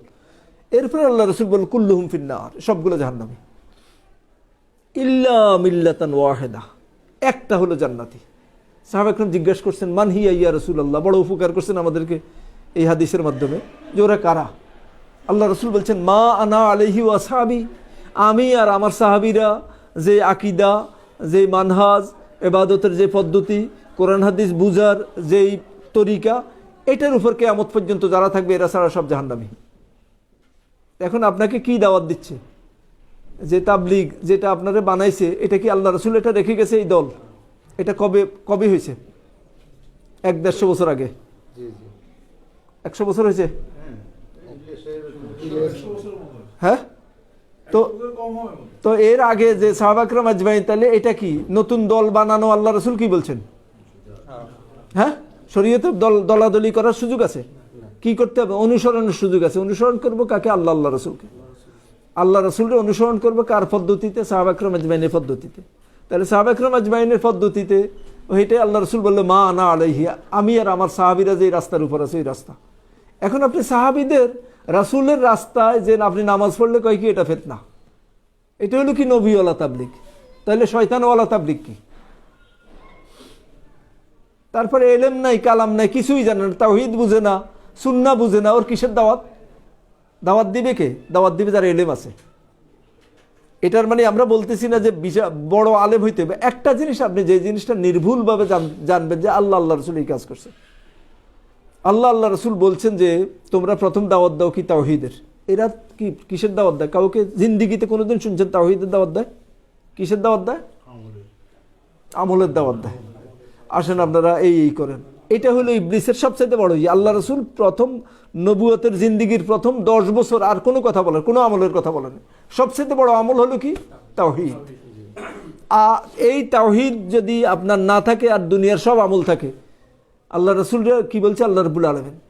লাইন আশরাকতা লা ইয়াহবাতান্না আমালুকা ওয়া লা তাকুনান্না মিনাল খাসিরিন। আল্লাহ রাসূলের চাইতে কি বেশি আমল কারো হবে? কারো হওয়ার সুযোগ আছে? আল্লাহ রাসূলরা বলতেছে আপনিও যদি শিরিক করেন লা ইয়াহবাতান্না আমালুকা, আপনার সব আমল আমি বাতিল করে দেব, ওয়া লা তাকুনান্না মিনাল খাসিরিন, আপনি ক্ষতিগ্রস্তদের অন্তর্ভুক্ত হবেন। তাহলে আপনি ওই যেটার কারণে আপনি চিরস্থায়ী জাহান্নামী হবেন এটাই আপনাকে জানাইলো না।